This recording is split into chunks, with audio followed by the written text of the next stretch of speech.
Le silence dans le salon était plus épais que les papiers sur la table en acajou.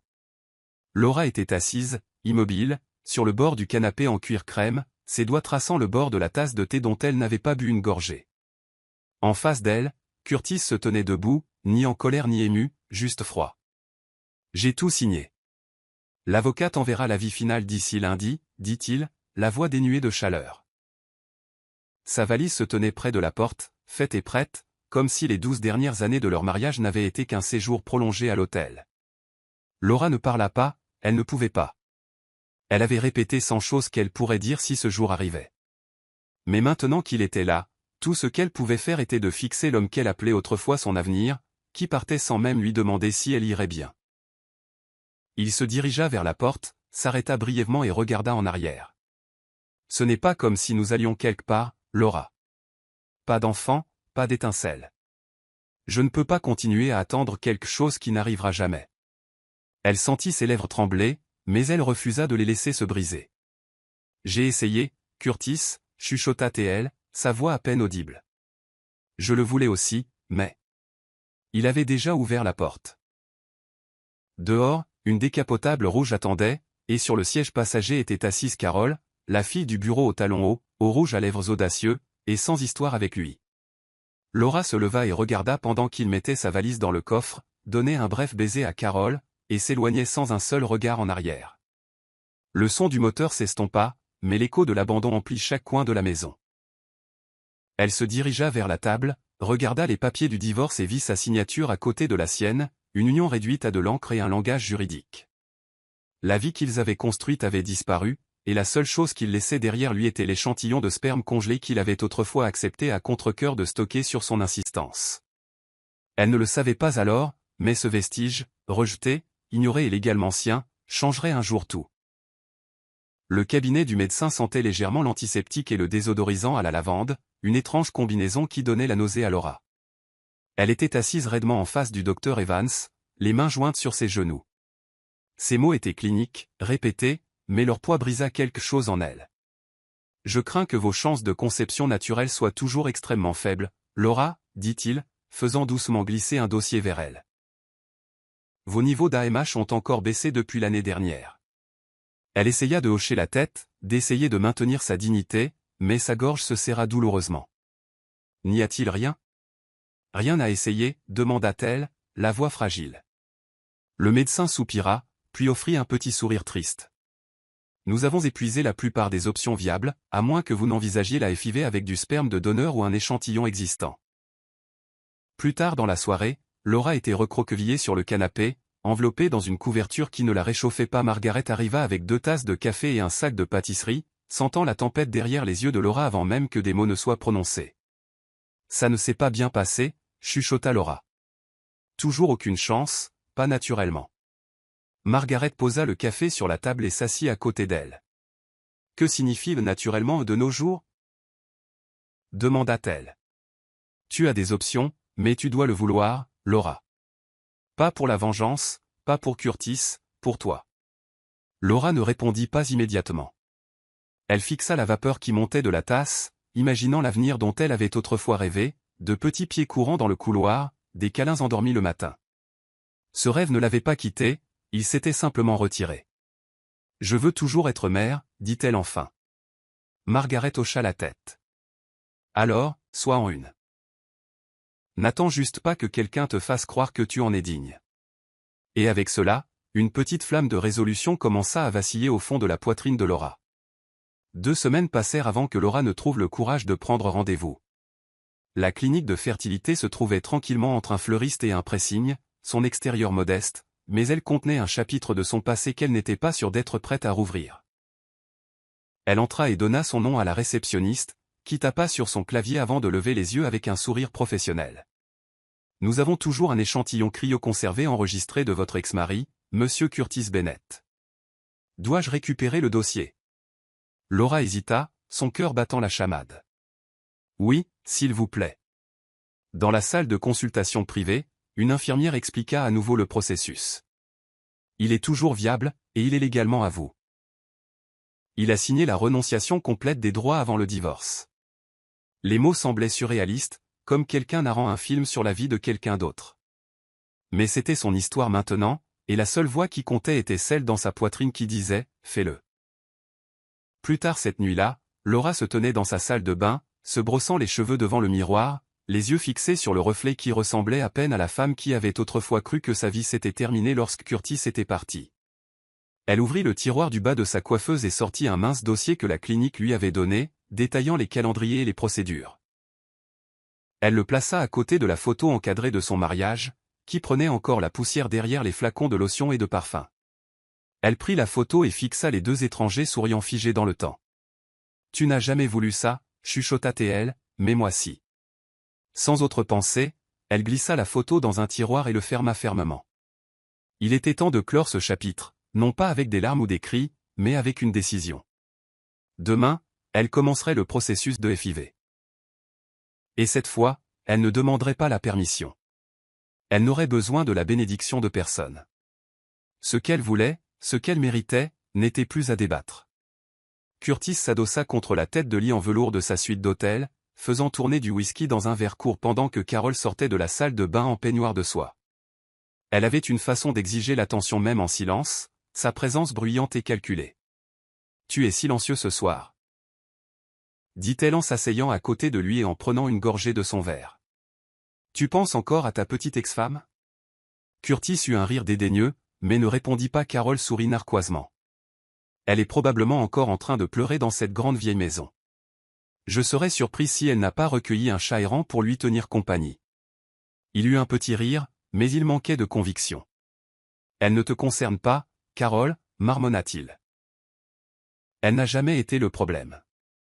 Nous nous sommes juste éloignés. Carol roula des yeux.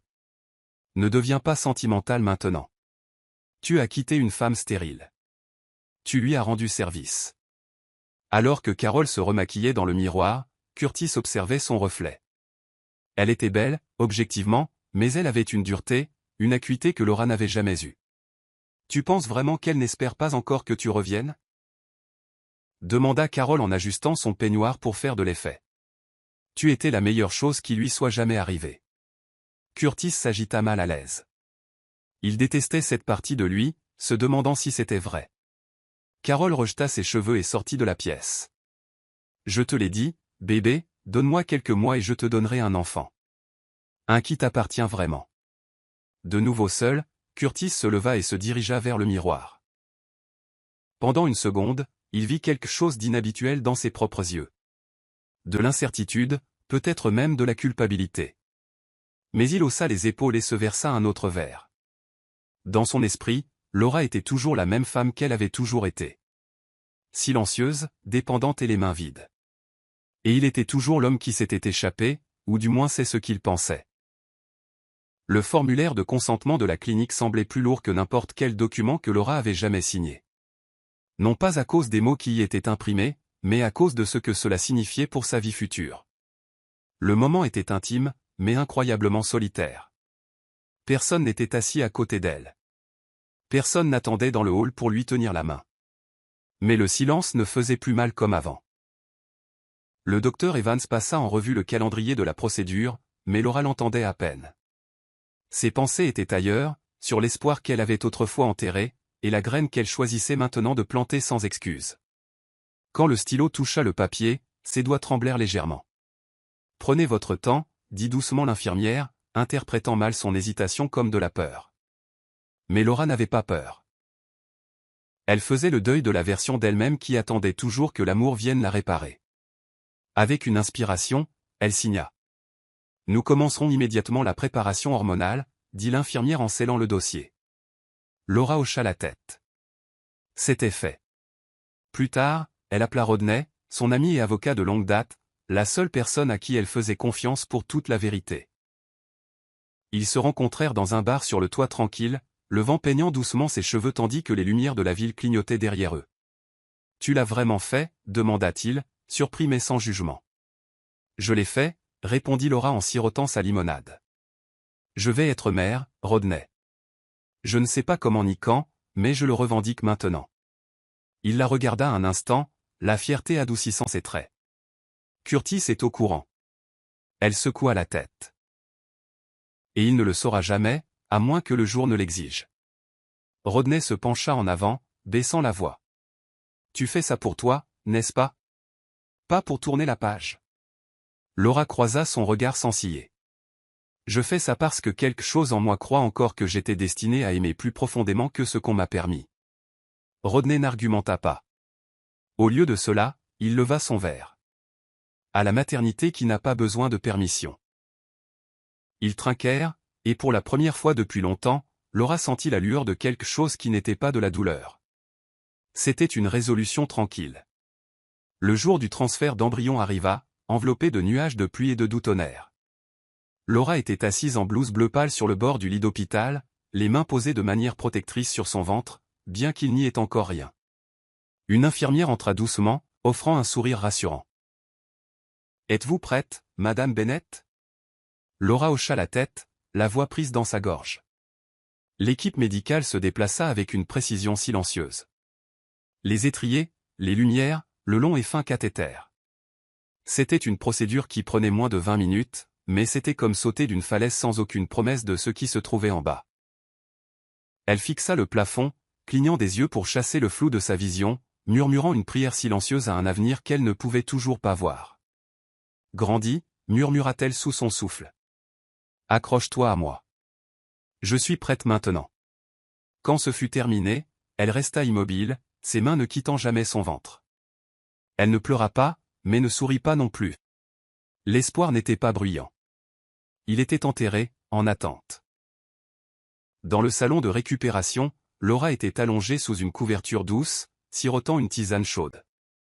Le médecin entra tranquillement et s'assit à côté d'elle. « L'embryon avait l'air fort, dit-il doucement. Nous saurons dans quelques jours s'il prend. » Laura hocha la tête, trop épuisée pour poser d'autres questions. Dehors, les gouttes de pluie parsemaient les fenêtres de la clinique comme une douce berceuse. En partant avec un dossier d'instruction et des ordonnances d'hormones, elle ne se sentit pas victorieuse, juste en suspens. De retour à la maison, elle passa devant la chambre d'enfant qu'elle avait commencé à décorer pendant leur 2e année de mariage, avant les tests et les larmes. C'était devenu un débarras, mais maintenant quelque chose l'attirait. Elle ouvrit la porte et entra. La poussière s'accrochait au coin, mais le faible contour des étoiles sur le mur subsistait. Elle s'assit par terre, sa main effleurant un vieux lapin en peluche caché derrière une boîte de rangement. Il sentait encore la lavande et les rêves. « Si tu me trouves, » chuchota-t-elle dans le silence, « je serai prête cette fois. » Le vent dehors hurlait, mais à l'intérieur d'elle, un nouveau calme commençait à se former, un abri fait non de certitude, mais d'abandon.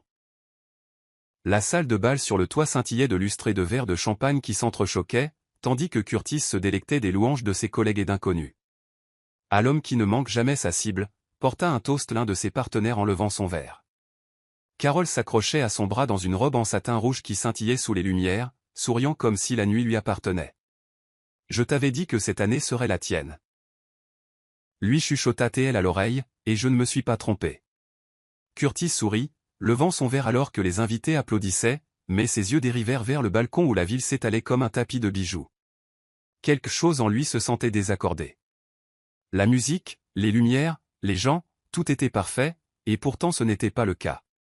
Un étrange vide tourbillonnait juste derrière les applaudissements. Carole prit un selfie, l'attirant dans le cadre. « couple de pouvoir », dit-elle. « Ton ex te regarde probablement depuis ce vieux canapé à elle. » En vérité, Laura ne regardait pas, mais les photos finirent par arriver sur son téléphone via un collègue bien intentionné qui lui envoya un texto.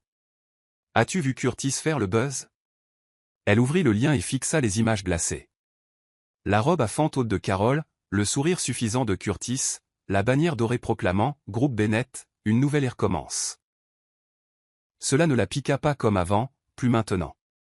Elle ferma le lien, éteignit son téléphone et regarda par sa propre fenêtre où la pluie avait cédé la place à un doux lever de lune.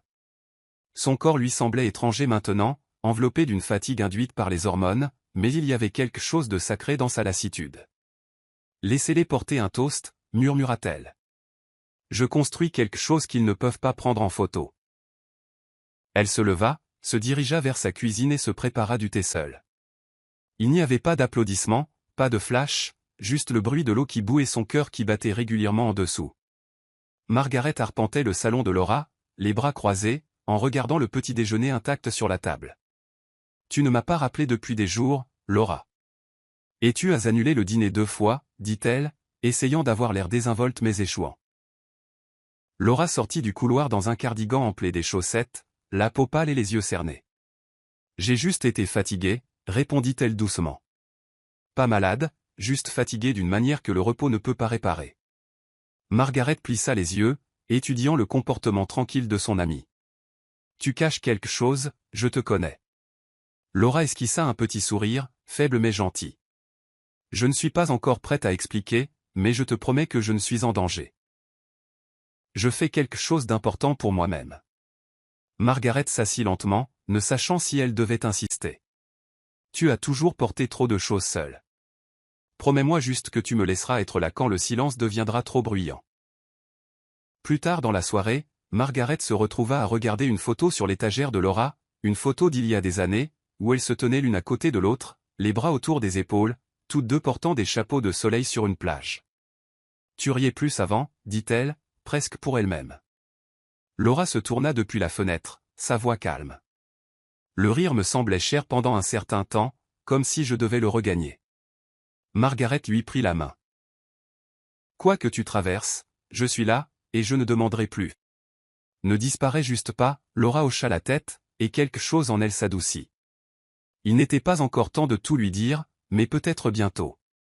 La vérité grandissait, silencieuse et invisible, mais elle aurait besoin de lumière éventuellement. Pour l'instant, elle chérissait la paix d'être crue, même sans que toutes les pièces soient révélées. Laura était assise seule sur le bord de son lit, le soleil matinal filtrant à travers les rideaux à moitié tirés. Une main reposait sur son ventre, l'autre agrippait le bord de la couverture. La sensation était faible, comme un murmure sous sa peau, mais elle lui coupa le souffle. Puis elle se manifesta à nouveau, un flottement, délicat, rythmé, vivant. Ses lèvres s'entr'ouvrirent alors que des larmes brouillaient sa vision. Le monde s'arrêta.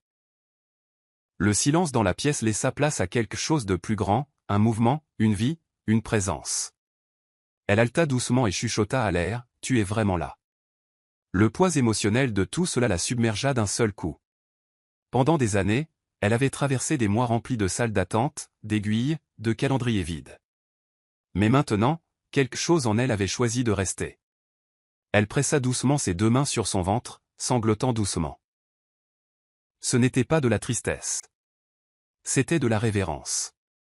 Ce n'était pas un fantôme ou un rêve plein d'espoir. C'était réel. Elle attrapa son téléphone et composa d'une main tremblante le numéro de Rodney. « Je les ai sentis », dit-elle dès qu'il décrocha. « demanda-t-il, confus. « Oui, il y en a plus d'un. Je le savais à l'échographie, mais maintenant je peux les sentir. Je les ai sentis bouger. » Rodney resta silencieux, puis dit chaleureusement, « Tu as l'air différente. » Plus légère. Laura expira lentement. « C'est la première fois que je me sens comme une mère, pas seulement comme quelqu'un qui espère l'être. » Elle regarda autour de sa chambre. Pas encore d'affaires de bébé. Pas de signe de préparation. Mais le changement s'était déjà produit. Il ne s'agissait pas de meubles ou de couches. Il s'agissait de la réalité sacrée qui se formait maintenant sous son cœur. Elle n'allait pas seulement devenir mère. Elle l'était déjà. Curtis faisait défiler son téléphone au lit à côté de Carol, qui dormait encore, son bras jeté sur lui. Son verre de vin taché de rouge à lèvres de la veille était à moitié plein sur la table de chevet. Il ne cherchait rien de particulier quand il remarqua le nom de Laura apparaître dans un commentaire tagué sur la page d'un ami commun. Curieux, il cliqua. C'était une photo de groupe flou d'un événement artistique communautaire en ville. Laura se tenait légèrement décentrée, sa main reposant subtilement sur son ventre. Son sourire était calme, réservé, mais ce qui perturba Curtis n'était pas sa présence, c'était son éclat. Elle avait l'air ancrée, et elle n'était pas seule. Un homme, Rodney, se tenait à côté d'elle, protecteur et discrètement proche. Curtis fixa l'image, les yeux plissés. Il n'était pas. Est-ce habitué à voir Laura comme ça, présente, pas en train de survivre? Plus tard dans la journée, Carol entra en trompe dans la cuisine en peignoir de soie, la voix tranchante. « Pourquoi Ashley m'a-t-elle dit que tu regardais des photos de ton ex-femme ?» Curtis posa son café. C'était un seul post. Elle est apparue sur un fil d'actualité. J'ai cliqué. C'est tout. Carole ne le crut pas, tu es bizarre depuis ta fête. Ne fais pas semblant que je n'ai pas remarqué. Tu es toujours ailleurs. Curtis passa devant elle, la repoussant. Tu imagines des choses. Mais il savait que quelque chose avait changé. Voir Laura comme ça, imperturbable, radieuse, lui laissait un goût étrange dans la bouche. Il en était venu à croire qu'elle disparaîtrait dans la tristesse, que son histoire s'était terminée là où il l'avait laissée. Mais cette photo murmurait le contraire. Et il n'aimait pas ce que cela suggérait. Que peut-être elle avait trouvé quelque chose, ou quelqu'un, qui rendait son absence sans importance. La chambre d'hôpital était faiblement éclairée, calme, mais pleine de tension, alors que Laura agrippait le côté du lit. La sueur perlait sur son front, et sa respiration était courte et superficielle. L'infirmière lui essuya doucement le front en chuchotant, presque, « Laura. Vous vous débrouillez à merveille. » À chaque contraction, Laura pensait que son corps pourrait se briser entièrement. Mais quelque chose de plus fort que la douleur la maintenait ancrée. Elle n'avait pas peur. Elle n'était pas brisée. Elle donnait naissance à un but qui n'avait autrefois vécu que dans ses prières. Un cri aigu perça l'air, puis un autre, et un autre. Sa vision se brouilla alors que 3 nouveau-nés remplissaient la pièce comme un chœur de victoire. Des triplés, confirma l'infirmière à bout de souffle. 3 garçons en bonne santé. Laura s'effondra contre les oreillers, des larmes coulant sur ses joues, alors que le monde à l'intérieur d'elle prenait enfin sa première respiration à l'extérieur. Enveloppés dans de minuscules couvertures, les bébés lui furent amenés un par un. Chacun avait une douceur distincte dans ses traits. Mais ce qui coupa le souffle à Laura, ce furent leurs yeux, sombres, fixes, faisant déjà écho à une ressemblance qu'elle ne pouvait ignorer. Elle tendit la main vers le plus proche en chuchotant, « Vous vous êtes accrochés, vous tous. » Rodney arriva des heures plus tard, et quand il les vit, son expression passa de l'incrédulité à l'admiration. « Tu as fait ça toute seule, » murmura-t-il. Laura secoua la tête. « Pas seule. » Silencieusement. « Il y a une différence. » Elle les enregistra sous son nom uniquement. Pas de père listé. Pas de questions posées. Les infirmières ne furent pas curieuses, et Rodney n'insista pas. Alors qu'elle berçait ses fils, un vœu silencieux se forma dans son cœur. Elle protégerait leur paix, même si cela signifiait les garder du passé qui avait aidé à les créer. La nuit était un chaos que Laura n'avait jamais connu. Rotation d'alimentation toutes les 2 heures. Des bavoirs empilés comme des montagnes de linge. L'odeur de lait maternisé, et le désastre occasionnel de couches. Mais à travers le flou de l'épuisement, Laura ne souhaita jamais une seule fois que cela s'arrête.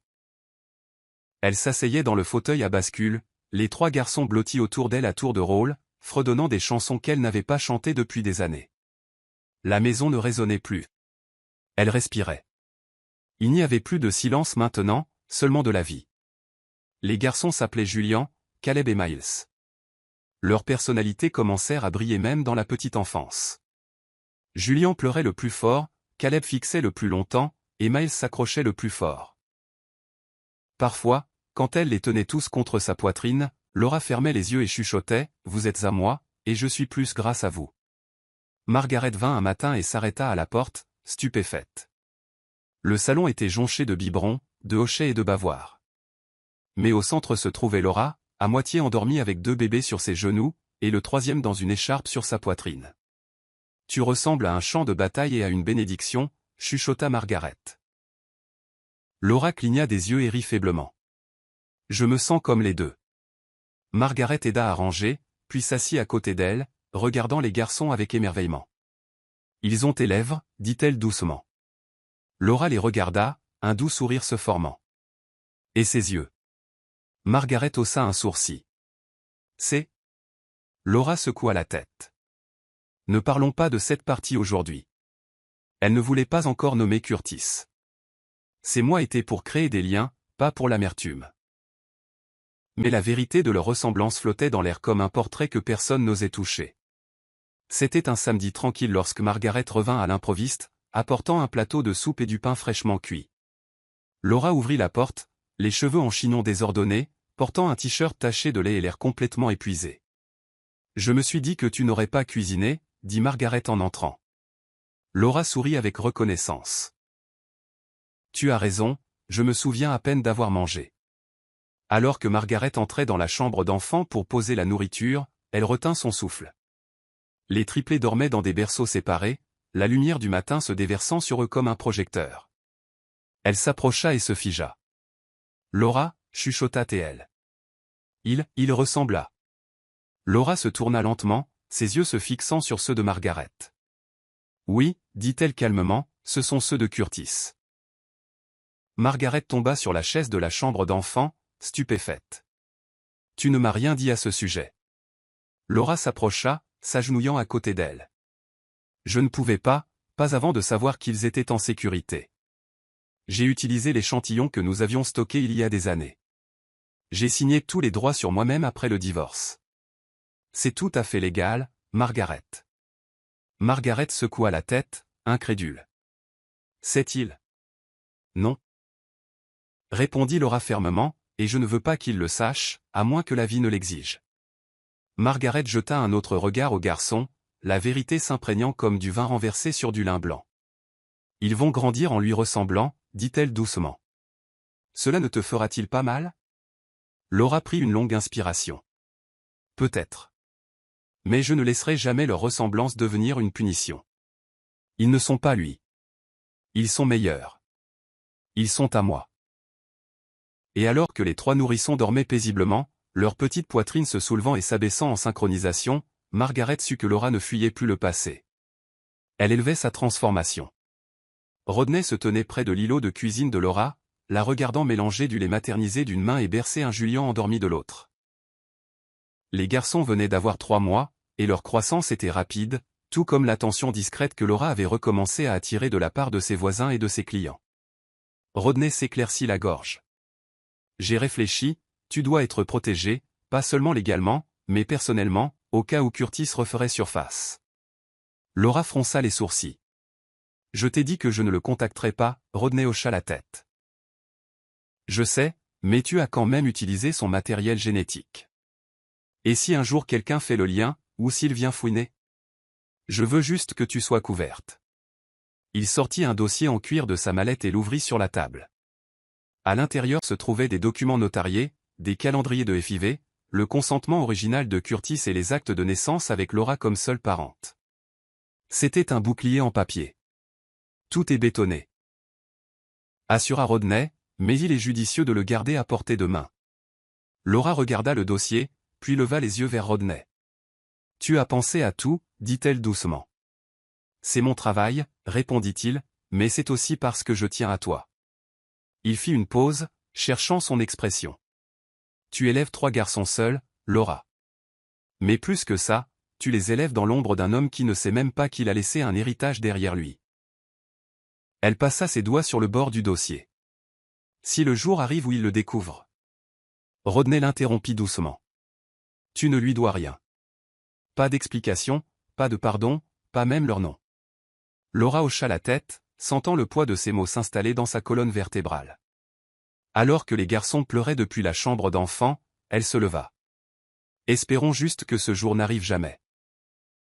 Mais alors qu'elle s'éloignait, le dossier à la main, une voix silencieuse à l'intérieur murmura que le passé revient toujours, surtout quand on l'a trop bien enterré. Carol était assise sur la banquette arrière du luxueux SUV de Curtis, les bras croisés, regardant par la fenêtre teintée. Il venait de quitter une fête prénatale pour l'un des collègues de Curtis, et elle n'avait pas souri une seule fois. « Tu n'as même pas touché le gâteau, » dit Curtis, à moitié en plaisantant. « Ou parlé à qui que ce soit, d'ailleurs. » Carol se tourna brusquement vers lui. « Pourquoi l'aurais-je fait? Tout le monde là-bas était soit enceinte, soit tenait un bébé, soit parlait de prénom de bébé. Tu penses que j'aime regarder les gens célébrer ce que j'essaie de te donner depuis plus d'1 an? » Curtis soupira. Ce n'est pas une compétition, Carol. Elle rit amèrement. Peut-être pas pour toi, mais pour moi, c'est une course. Et en ce moment, je suis en train de perdre. Ces mots flottaient dans l'air comme de la fumée. Ils essayaient de concevoir depuis près d'1 an, sans résultat et avec une tension croissante. Mais dernièrement, Curtis était devenu distant, et Carol le sentait chaque fois qu'elle tendait la main vers lui et ne recevait rien en retour. De retour à leur appartement, Carol ouvrit son application de suivi de fertilité et fit défiler avec frustration. Le médecin a dit que j'allais bien, donc ce n'est pas moi, marmonna-t-elle. Curtis était assis de l'autre côté de la pièce, écoutant à peine. Peut-être que nous sommes juste tous les deux stressés, répondit-il sans lever les yeux de son téléphone. Ce n'est pas toujours une question de blâme. Mais Carole n'écoutait pas, tu sais ce que je pense, lança-t-elle. Je pense que ton passé maudit ton présent. Peut-être que tu as laissé quelque chose d'inachevé avec Laura, et maintenant l'univers nous le fait payer à tous les deux. Curtis leva enfin les yeux, surpris. Ne la mêle pas à ça. Carole croisa les bras. Alors arrête d'agir comme si elle vivait encore dans ta tête. Il ne répondit pas, mais son silence confirma plus que les mots ne le pouvaient. Carole se leva, le cœur battant la chamade. Je t'ai tout donné. Et pourtant, j'ai l'impression de rivaliser avec quelqu'un qui ne veut même plus de toi. La pièce devint silencieuse. Ce qui les maintenait ensemble commençait à s'effilocher, et les fantômes des décisions passées ne restaient plus silencieux. Le garage de Laura transformé en atelier sentait le pain frais et la colle à tissu. Pendant que les garçons faisaient la sieste à l'intérieur, le babyphone accroché à sa ceinture, elle traçait du tissu sur un tableau de conception, des épingles serrées entre ses dents.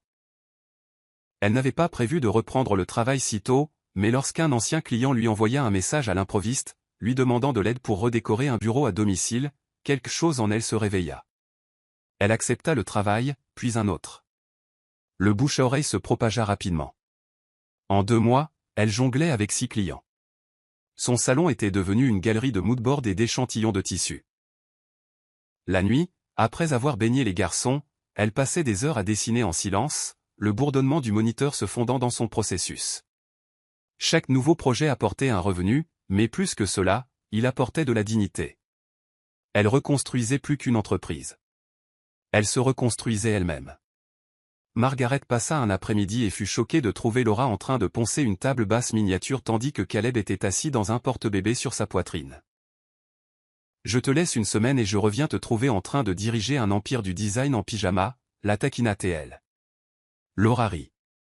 Ça me garde saine d'esprit, et ça me rappelle qui j'étais avant de devenir juste la femme de quelqu'un. Margaret regarda les échantillons et les croquis dessinés à la main épinglés au mur. C'est plus qu'une redécouverte, Laura. C'est une réinvention. Laura sourit en s'essuyant les mains poussiéreuses sur son tablier. Je pensais que je devais choisir entre la maternité et l'ambition. Il s'avère que je peux toujours construire tout en nourrissant ce que j'ai mis au monde. Margaret se dirigea vers le bureau et prit une maquette intitulée « Salon exécutif, édition J. » Elle haussa un sourcil. « Qu'est-ce que c'est ?»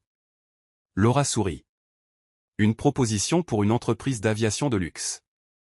Si je l'obtiens, nous ne nous reverrons plus dans ce garage. » Et alors que les garçons commençaient à se réveiller de leur sieste, Laura se tint plus droite, désordonnée, fatiguée, mais indéniablement en pleine ascension.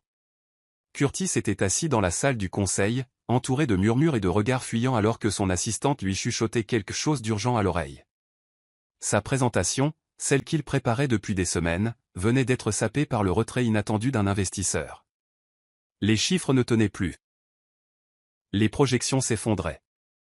Alors qu'il bafouillait les dernières diapositives, essayant de retenir l'attention de la salle, il le sentit.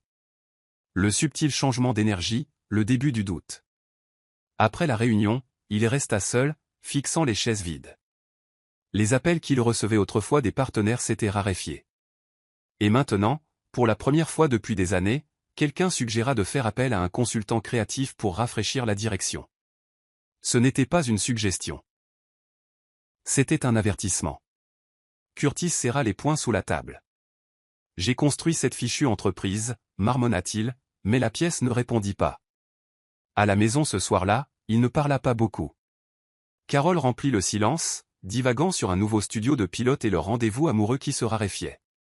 Quand elle mentionna qu'ils devraient envisager de redorer leur image de couple, Curtis explosa. « Nous ne sommes pas un produit, Carole. Tu ne peux pas nous présenter comme si nous étions une start-up. » Elle le fixa, prise au dépourvu. « Tu es en colère parce que tu perds le contrôle, dit-elle, les bras croisés. Et au lieu de réparer ça, tu te défoules sur moi. » Il s'éloigna, incapable de le nier. Quelque chose se fissurait sous son extérieur poli. Les louanges qui le suivaient autrefois sans effort étaient devenues performatives. Dans le silence de la nuit, Curtis fit défiler ses anciennes récompenses en ligne, mais tout ce qu'il ressentit fut du vide. Il ne le réalisa pas alors, mais la vie dans laquelle il était entré avec confiance était lentement éclipsée par la vie qu'il avait abandonnée sans réfléchir. Laura ajusta la lanière de sa veste de tailleur en entrant dans le hall en marbre de Maxwell Aéronautique, la firme de conception d'aviation privée connue pour sa clientèle sélective. Elle avait été invitée, de manière inattendue, après qu'un de ses anciens clients ait partagé son nom avec le PDG. Il cherche quelque chose de moins stéréotypé, avait dit le client. Votre touche est intuitive. Il le remarquera.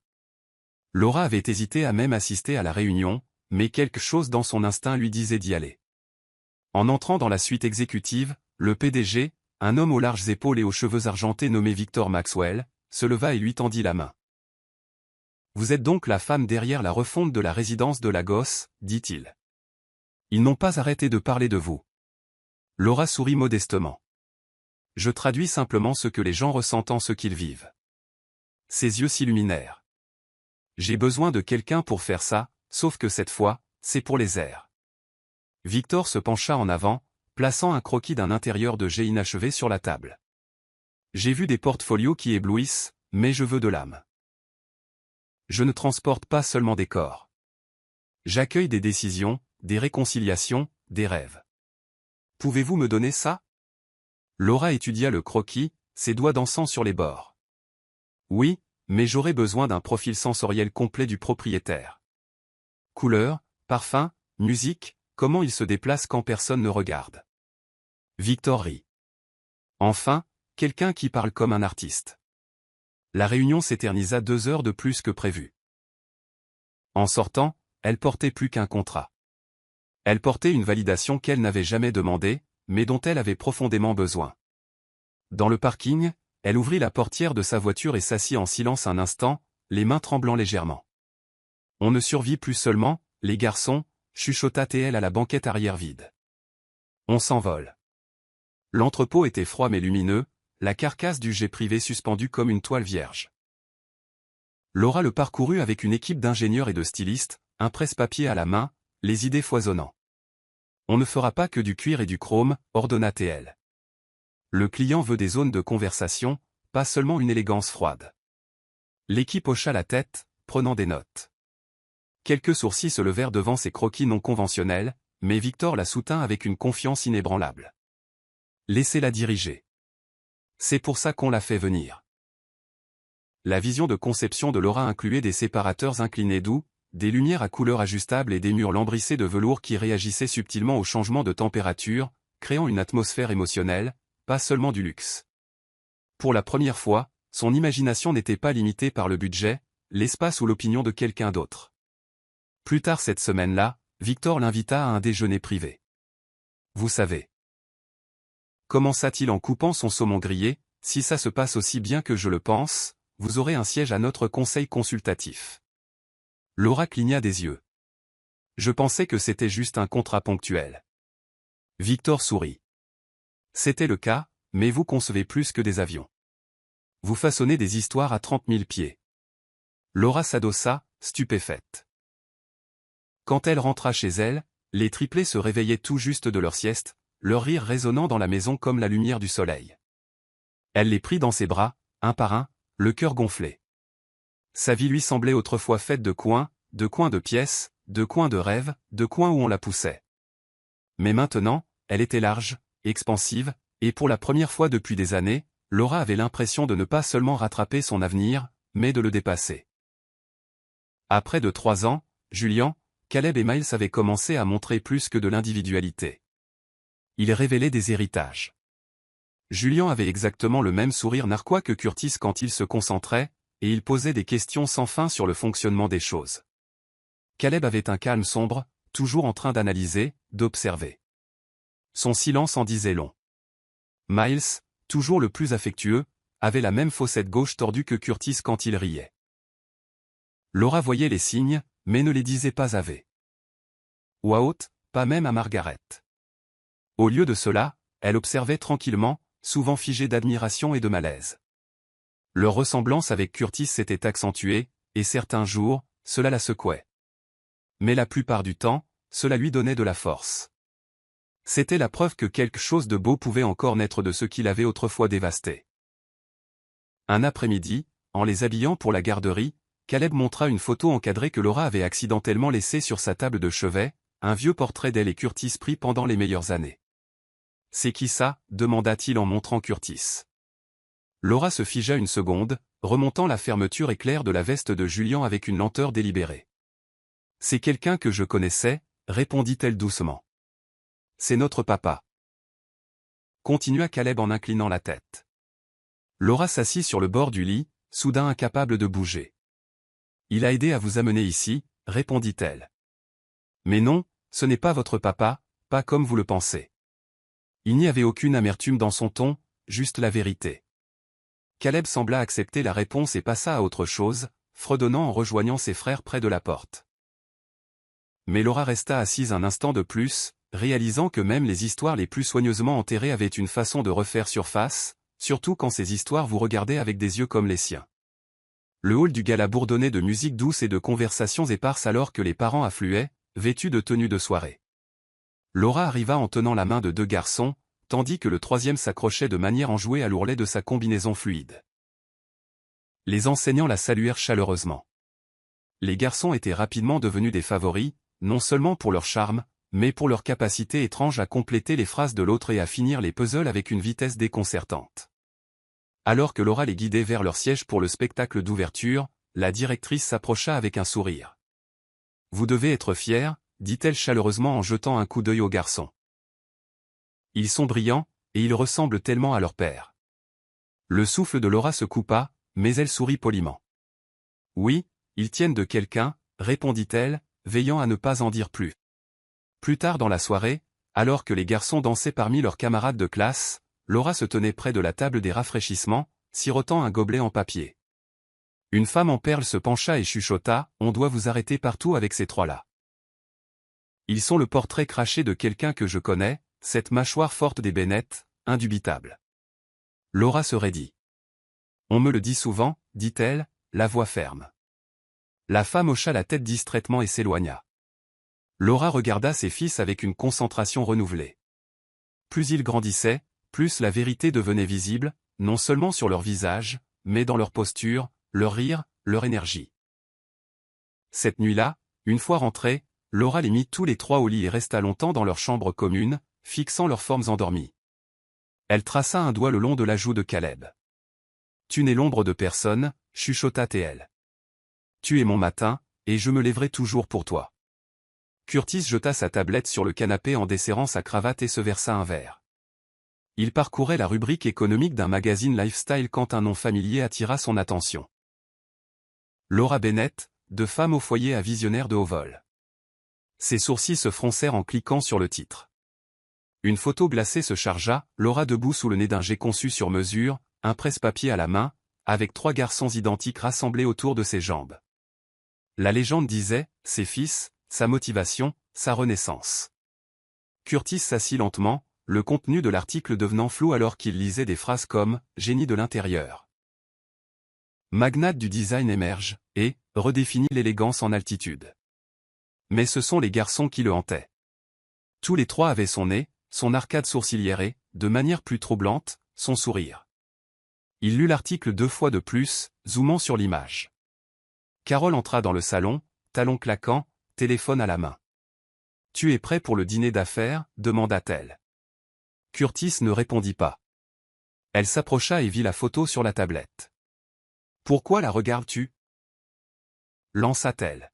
« C'est ça qui te distrait ces derniers temps. » Curtis ne répondit pas immédiatement. Il fixa simplement l'écran en chuchotant pour lui-même, « Ces enfants, ce n'est pas possible. » Les yeux de Carole s'écarquillèrent. « Tu penses qu'ils sont à toi ?» Il leva les yeux, parlant enfin avec une alarme silencieuse.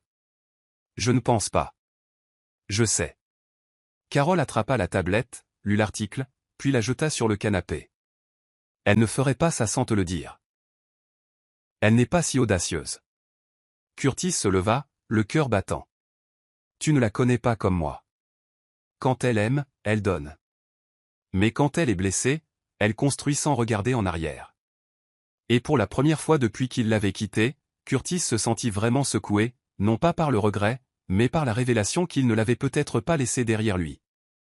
Il l'avait peut-être seulement libéré. Carole entra en trombe dans leur salon comme un nuage d'orage, ses talons aiguilles jetés près de la porte alors qu'elle arpentait pieds nus le carrelage. « Tu es silencieux toute la semaine, Curtis. Tu dors à peine. Et maintenant tu la regardes à la télévision dans des interviews comme si c'était une star de cinéma. » Curtis ne répondit pas. Ses yeux étaient rivés sur la télévision où le segment de design de Laura était rediffusé, la caméra se déplaçant sur les triplés à côté d'elle. « J'ai vu que tu as zoomé sur ses enfants, » cracha Carole, la voix tranchante. « Tu penses qu'elle a utilisé ton sperme, n'est-ce pas? » Curtis la regarda enfin. « Elle n'a pas eu à me le dire. Je le vois. Chaque ligne de leur visage, c'est moi. » Les lèvres de Carole se retroussèrent. « Et alors? Tu vas débarquer là-bas, frapper à sa porte et dire quoi? Et, je t'ai quitté, mais maintenant je veux jouer au papa pour 3 enfants dont je n'ai jamais su l'existence. » Sa voix se brisa sur le dernier mot, et sous sa colère se cachait la panique, le genre fragile né de la peur de perdre un homme qui ne lui avait jamais vraiment appartenu. Curtis se leva en se frottant les tempes. « J'ai besoin de savoir. Je mérite de savoir. » Carole se plaça devant lui, lui barrant le chemin. « Mérité? » Elle rit amèrement. « Tu l'as quittée. Tu as dit qu'elle était stérile. Tu l'as qualifiée d'impasse. » Sa voix baissa. « Tu ne mérites rien d'autre que de vivre avec le choix que tu as fait. » Pendant un long moment, Curtis la fixa simplement, la fureur dans ses yeux s'estompant pour devenir quelque chose de dangereusement silencieux. « Peut-être que tu as raison, dit-il, mais je sais aussi ce que ça fait d'être effacé, et ça, je ne peux pas l'accepter. » La contenance de Carole se fissura davantage alors qu'elle chuchotait, « Tu l'as choisi, après tout. » Curtis ne répondit pas. Il n'en avait pas besoin. Son silence était plus fort que n'importe quelle confession. Alors qu'il passait devant elle et fermait doucement la porte derrière lui, Carole s'effondra sur le sol, tremblante. Elle n'avait pas seulement perdu la bataille. Elle n'avait jamais eu la moindre chance contre le genre d'amour qui grandit en silence et réapparaît avec un visage qui reflète le passé. La journée était dorée et sèche lorsque Curtis sortit du SUV noir au hangar privé que Laura avait conçu. Son costume était sur mesure, ses chaussures polies, mais rien dans son apparence ne pouvait cacher l'anxiété logée dans sa poitrine. Un membre du personnel le reconnut et lui fit signe de se diriger vers l'arrière, où le jet que Laura avait construit était en préparation pour une prochaine séance photo. Curtis marcha lentement, son souffle se coupant lorsqu'il l'aperçut. Elle se tenait près de l'avion, un presse-papier à la main, donnant calmement des instructions à une petite équipe. Sa combinaison était de style utilitaire, mais élégante, ses cheveux rassemblés en un chignon propre. Elle était tout ce qu'il ne s'attendait pas à ce qu'elle soit. Posée, autoritaire, imperturbable. Il s'approcha avec un sourire narquois auquel il ne croyait pas vraiment. « Alors, c'est ce que tu as fait, » dit-il, la voix teintée d'une fausse amusement. Laura se tourna, ses yeux se figeant au moment où elle le vit.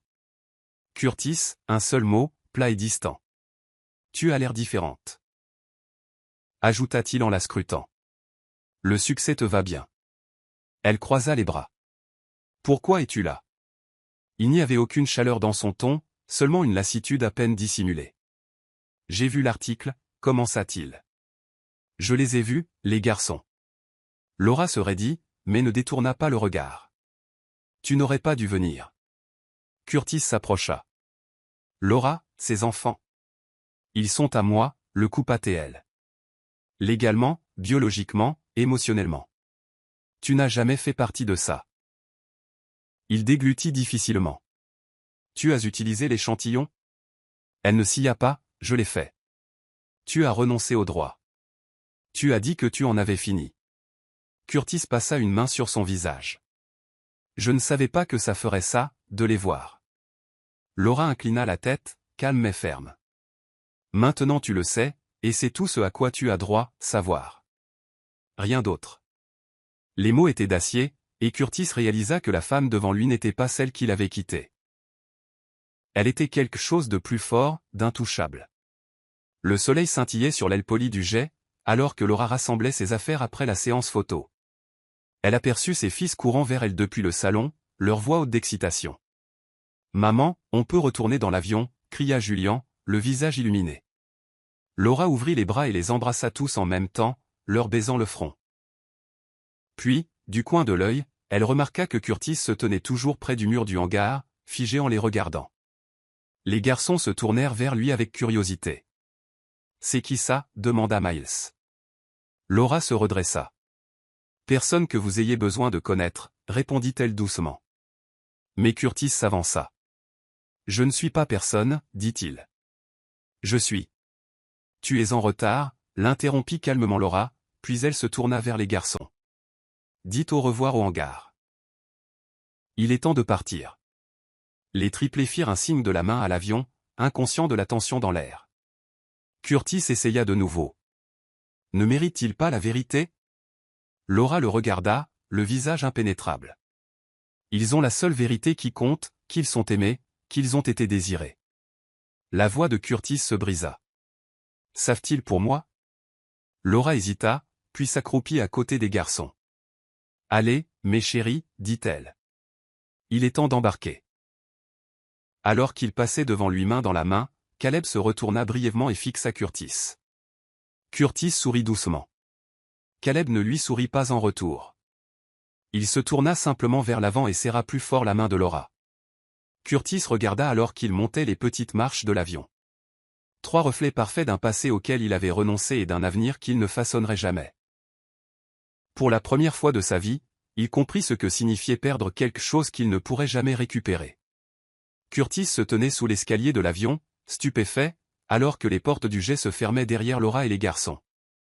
Le bourdonnement des moteurs n'avait même pas encore commencé, mais le moment semblait bruyant, définitif. Il resta figé, les poings serrés, jusqu'à ce qu'une voix ferme derrière lui rompe le silence. « Monsieur Bennett ?» Curtis se tourna brusquement pour voir Rodney Blake s'approcher dans un costume sombre, une mallette à la main. « Vous avez assez semé le trouble avec votre visite surprise, mais comme vous ne semblez pas vouloir en rester là, on m'a chargé de vous donner ceci. » Rodney lui tendit une enveloppe Kraft scellée. « Qu'est-ce que c'est » demanda Curtis. « Des réponses » répondit Rodney, « le genre que vous pensez mériter, mais soyez très clair, ce qu'il y a dedans ne change rien pour elle. » Curtis la prit lentement, le poids de l'enveloppe semblant plus lourd que du papier. Il déchira le sceau alors que Rodney reculait, observant comme un avocat qui avait vu ce moment arriver depuis des années. À l'intérieur se trouvaient des formulaires juridiques, des dossiers datés de la clinique de fertilité, une copie scannée de la renonciation signée de Curtis, et les actes de naissance de chacun des garçons, tous indiquant comme mère, Laura Bennett. Père, non déclaré. La gorge de Curtis s'assécha. Parmi les documents se trouvait un calendrier de FIV dactylographié détaillant la date exacte de la procédure, 48 heures après la finalisation du divorce. Sa propre signature le fixait, autorisant les pleins droits génétiques à Laura. Elle a planifié ça, chuchota Teil, plus pour lui-même que pour quiconque. Le visage de Rodney resta impénétrable. Elle a choisi ça. Après que vous soyez parti, elle a quand même trouvé un but. Cela ne devrait pas vous mettre en colère, cela devrait vous faire réfléchir. Curtis leva les yeux, ses yeux vacillant avec quelque chose qui n'était pas tout à fait du regret, mais pas loin non plus. « Et moi ?» demanda-t-il. « Qu'est-ce que je fais maintenant ?» Rodney ajusta ses boutons de manchette. « Vous partez, comme avant. Sauf que cette fois, vous partez sans supposer que l'histoire se termine avec vous. » Curtis rentra chez lui en silence, les documents reposant à côté de lui comme un acte d'accusation. Chaque feu rouge semblait plus long, chaque virage plus lourd. Une fois dans son appartement, il jeta le dossier sur la table et s'effondra sur le canapé en se frottant les tempes. Carole sortit de la chambre, vêtue d'un peignoir et de suspicion. « As-tu trouvé ce que tu cherchais » demanda-t-elle froidement.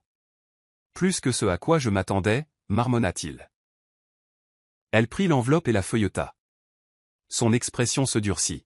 « Alors c'est vrai. » Curtis hocha lentement la tête. Tout, chaque détail. Je lui ai donné les outils et elle les a utilisés. Et maintenant elle a construit une vie dont je ne ferai jamais partie. Il avait l'air perdu. Carole laissa tomber l'enveloppe avec un grand soupir. Alors peut-être que tu devrais arrêter de chasser les fantômes et t'occuper de la femme qui est toujours là. Sa voix était tranchante, mais ses yeux étaient humides de déception. Curtis se leva face à elle. Tu n'es pas là, dit-il sans embâche. Tu as été à mes côtés, oui, mais jamais avec moi. Tu as toujours été en compétition avec une version de Laura qui n'existe plus. Carole cligna des yeux. Tu penses vraiment que c'est à propos d'elle? Il soupira. Ce n'est pas le cas. C'est à propos de moi. Et de tout ce que j'ai ignoré jusqu'à ce qu'il soit trop tard.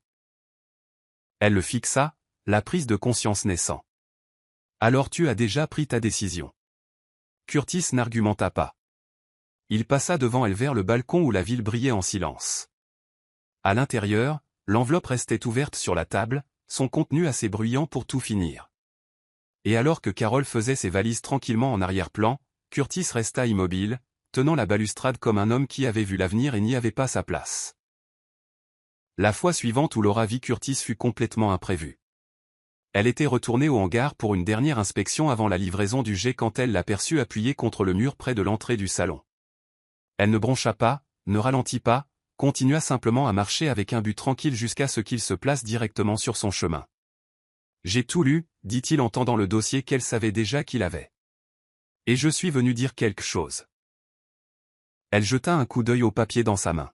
« Il ne vous accorde aucun rôle. Ne confondez pas l'information avec une invitation. » Curtis baissa la voix. « Je n'ai jamais pensé que tu irais jusqu'au bout. Que tu finirais ce que j'avais abandonné. » Les yeux de Laura restèrent fixés sur les siens. « C'est parce que tu as sous-estimé le pouvoir d'une femme qui n'a plus besoin de ton approbation. » Curtis prit une inspiration. « Je ne suis pas venu ici pour supplier. J'avais juste besoin de te voir, toi et eux. » Laura s'approcha, son expression impénétrable. « Tu les as vus. Tu connais la vérité. Mais voici ce que tu as manqué. Je n'ai jamais fait ça pour te contrarier. J'ai fait ça pour me sauver. » Elle se pencha légèrement, sa voix plus douce, mais ferme. « Tu es parti en pensant que j'étais vide. Mais j'étais pleine de rêves trop grands pour ta vision. » Curtis baissa les yeux. « Ce sont des garçons incroyables. »« Ils le sont, dit-elle fièrement. Et ils n'auront jamais besoin de se sentir abandonnés parce que je n'ai jamais lâché prise. » Elle se tourna pour partir, mais fit une pause, juste assez longtemps pour dire une dernière chose sans se retourner. « Je n'avais pas besoin de toi. Eux si. Et ils sont devenus entiers sans toi. » Et elle s'éloigna, imperturbable, sans fardeau, et complètement libre. L'appartement semblait plus froid que d'habitude alors que Carole se tenait dans le salon, une valise ouverte sur le sol à côté d'elle. Elle pliait ses vêtements méthodiquement, non pas par calme, mais par le genre d'engourdissement qui vient après trop de disputes silencieuses et de questions sans réponse. Curtis s'appuyait contre le cadre de la porte, la regardant en silence. « Tu pars vraiment ?» dit-il, non pas comme une question, mais comme une observation fatiguée. Carole ne leva pas les yeux. « Tu es parti bien avant moi, Curtis. Tu es juste resté dans la maison. » Il déglutit difficilement, la gorge serrée par une culpabilité qu'il ne pouvait rationaliser. « Tu méritais plus de ma part. Je ne savais juste pas comment le donner. » Elle fit une pause, le regardant avec des yeux rougis.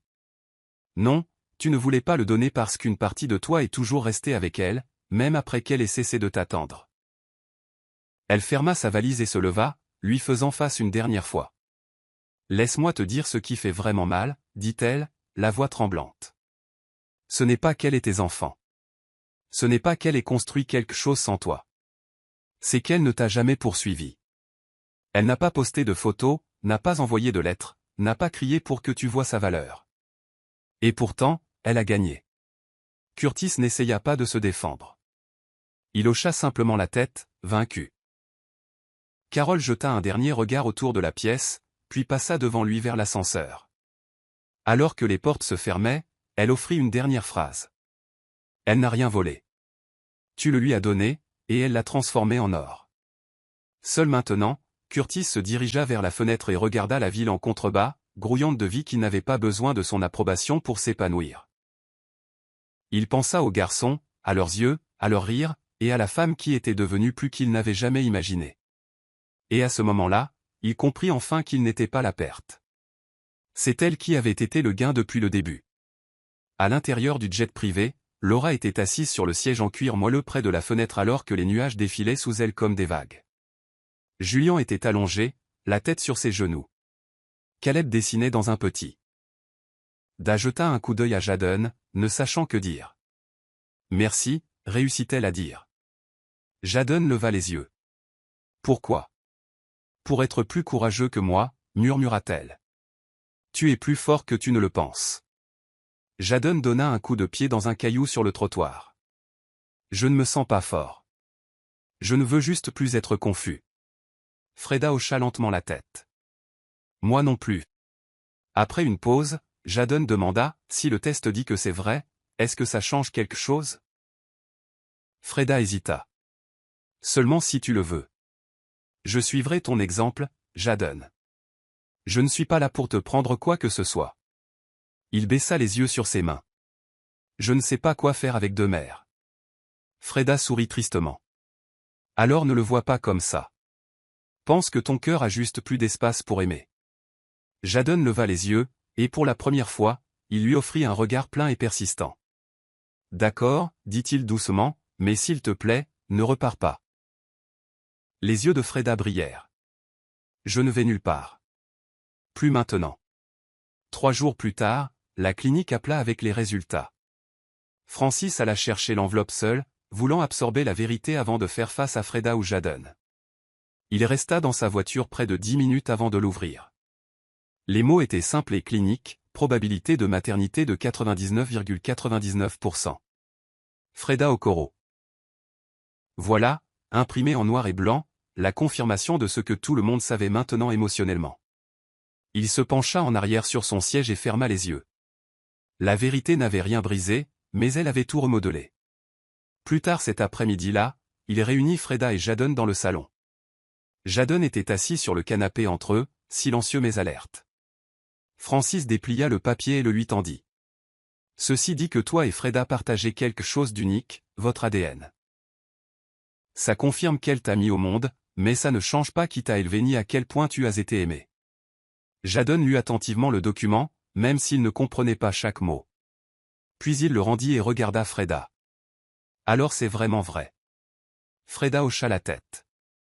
Oui, sa voix était stable, bien que ses doigts se tordissent nerveusement sur ses genoux. Mais la vérité ne signifie pas que tu me doives quoi que ce soit. Je t'ai abandonné parce que je croyais que quelqu'un d'autre pouvait te donner ce que je ne pouvais pas. Et je ne me suis pas trompé. Jadon cligna lentement des yeux. Tu n'as même pas essayé de me reprendre. Ce n'était pas dit avec colère, juste avec une confusion silencieuse. Freda inspira profondément. Je ne pensais pas le mériter. Une pause s'étira entre eux jusqu'à ce que Jadon dise doucement, je ne sais pas comment t'appeler. Tu n'es pas maman, pas comme ça. Mais je ressens quelque chose quand je te vois. Freda tendit lentement la main et toucha la sienne. Tu n'as pas à m'appeler quoi que ce soit pour l'instant. Laisse-moi juste être près de toi pour le moment. C'est suffisant. Jadon fit un léger signe de tête. D'accord, mais je veux continuer à te connaître.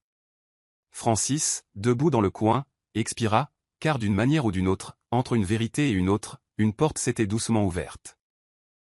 Les jours qui suivirent furent calmes, mais guérisseurs. Jadon commença à poser à Freda des questions simples, son plat préféré, la couleur qui le faisait pleurer quand il était bébé, le premier livre qu'il a aimé. J'étais bruyant, demanda-t-il une fois alors qu'il partageait une glace dans un café en bord de route. Freda gloussa. Tu hurlais à plein poumon quand tu avais faim. Angela arpentait la pièce avec toi, en chuchotant. Tes poumons sont une preuve de vie, petit guerrier. Jadon sourit faiblement. Elle inventait toujours des histoires sur moi, disait que je donnais des coups de pied dans mon sommeil comme si je combattais des rêves. Freda détourna brièvement le regard, retenant des larmes. Tu le fais encore. Cette nuit où je t'ai vu au restaurant, je l'ai su avant même de comprendre pourquoi. Tu t'es étiré comme si ton pied se souvenait d'un berceau. Jadon écouta tranquillement, puis demanda. Pourquoi m'as-tu appelé Jadon? Ou c'était son idée? Freda sourit. C'était moi. Ça signifie reconnaissant en hébreu. Angela l'a gardé. Elle disait que tu étais déjà réclamé par la grâce. Freda ne se précipita pas pour définir leur relation. Elle n'insista pas pour être appelée « maman ». Elle était juste là, marchant à ses côtés à la sortie de l'école, se joignant à lui et à Francis pour des films le week-end, glissant de petits mots dans son sac à dos comme. J'ai aimé l'oiseau que tu as dessiné hier. Un samedi, Jadon leva les yeux lors d'une promenade dans le parc et dit, puis-je t'appeler tante Freda? Je sais que ce n'est pas tout, mais c'est quelque chose. Freda sourit si largement que ça en était presque douloureux. C'est plus que quelque chose, murmura-t-elle. C'est un commencement. Pise, observant tout cela se dérouler tranquillement depuis sa place en arrière-plan, rendit finalement visite à Francis un soir. Tu as fait ce qu'il fallait, dit-elle simplement. Même quand j'avais trop peur de le dire à voix haute. Francis lui tendit une tasse de thé. Angela a fait le plus dur, elle a aimé sans frontières. Maintenant, nous apprenons juste à faire de même. Alors que le soleil plongeait derrière les nuages, un calme étrange mais bienvenu emplit l'air. Il construisait quelque chose de nouveau, non pas pour remplacer ce qui avait été perdu, mais pour l'honorer avec la vérité. Francis retourna seul à la tombe d'Angela, cette fois non pas dans l'angoisse, mais dans la clarté. Il portait avec lui une enveloppe usée, sa lettre à Freda, et un petit bouquet de lys, ses fleurs préférées. Le cimetière était silencieux, touché par un vent doux qui bruissait dans les feuilles comme des souvenirs chuchotés. Il s'agenouilla près de la pierre tombale et déposa lentement les fleurs. « Angela, dit-il à voix haute, la voix stable. La lettre a fonctionné.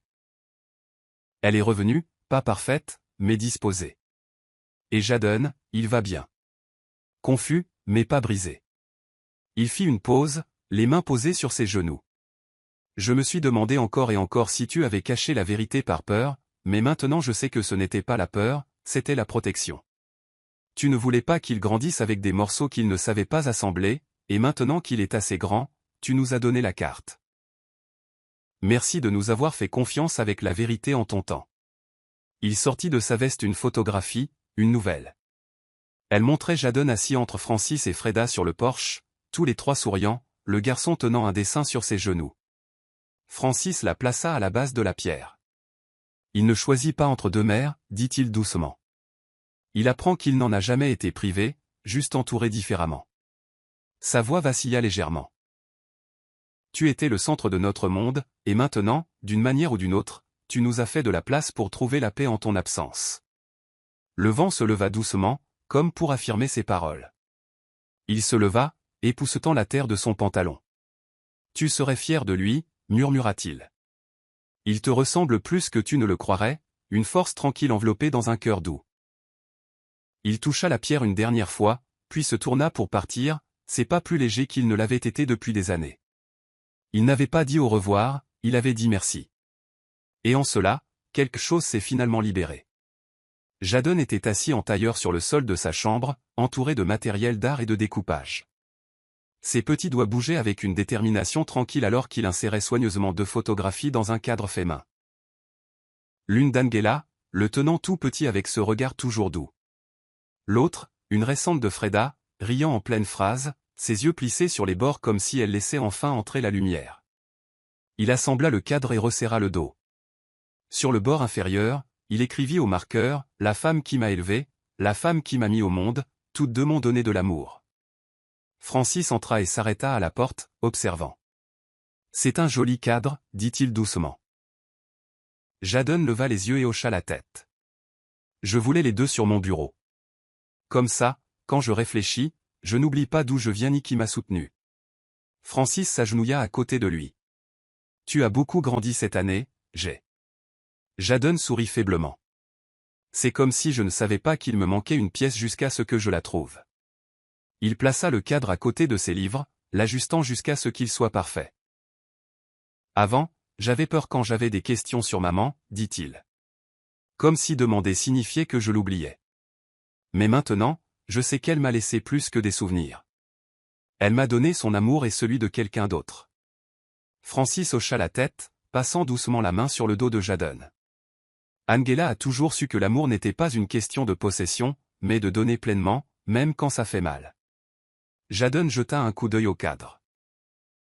Je pense qu'elle savait que je demanderais un jour, et elle s'est assurée que je ne serais pas seul quand je le ferais.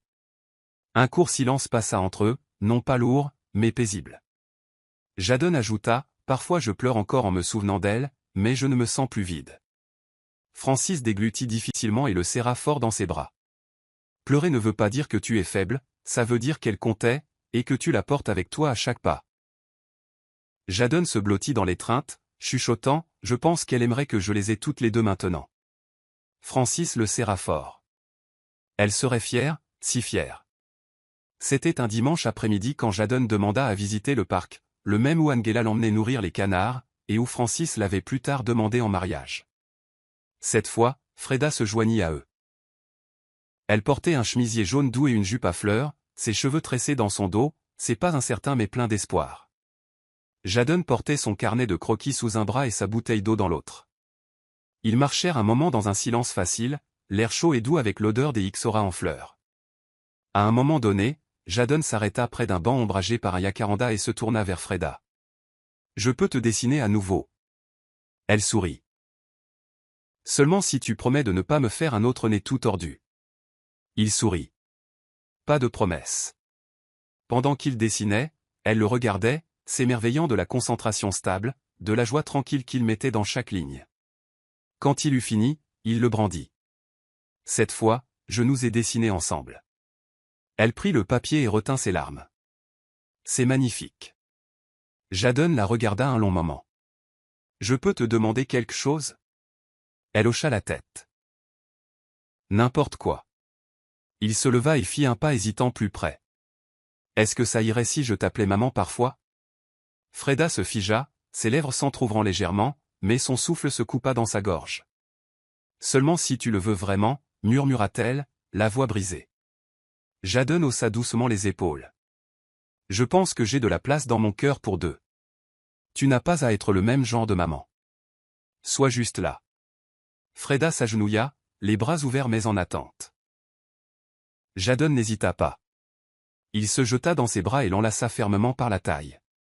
Je suis là, lui chuchota-t-elle à l'oreille, et je ne disparaîtrai plus.